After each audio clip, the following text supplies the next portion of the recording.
Il y a 2 ans, lorsque j'ai participé au premier Printemps du numérique à Poitiers, j'étais enseignant et tout juste nommé comme animateur TIS pour mon département. Et ça m'a permis d'approfondir les questions que je pouvais me poser tout seul dans mon coin. Donc c'est déjà une chance de pouvoir participer à de tels événements. Ensuite, ce qui m'a le plus apporté lors de la première édition, c'est les rencontres que j'ai pu faire. Et notamment la rencontre de Françoise Mène, qui m'a ensuite invité à des rencontres de ses groupes culture numérique, qui m'a permis d'aller plus loin dans les propositions que je pouvais faire pour mes élèves ou pour les écoles, et donc qui a mis en valeur le travail que je pouvais faire, qui fait qu'aujourd'hui je fais à la fois partie du groupe d'organisation de ce second colloque, et puis j'ai reçu un trophée pour le travail que je fais dans mon diocèse.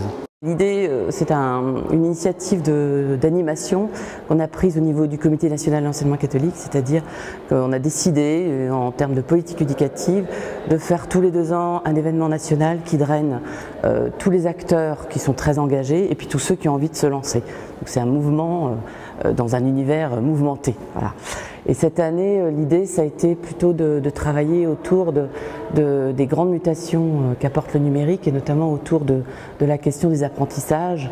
Il ne suffit pas, enfin en tout cas pour nous, il ne suffit pas de se dire qu'on va acheter des tableaux blancs ou des tablettes dans un établissement pour que quelque chose bouge. Pour faire bouger l'école, il faut qu'elle prenne en compte les nouveaux modes d'apprentissage qu'apporte justement la culture numérique.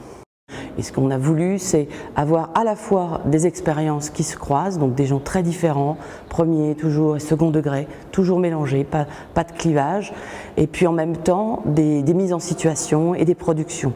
Donc il y a des laboratoires qui produisent des documents sonores, d'autres qui produisent des documents repères, et d'autres qui vont produire de la pensée.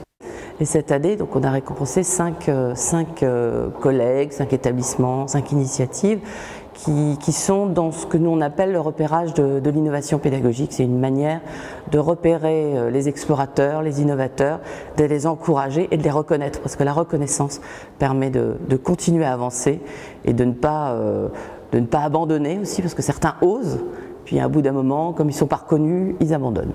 Donc on ne veut pas de ça.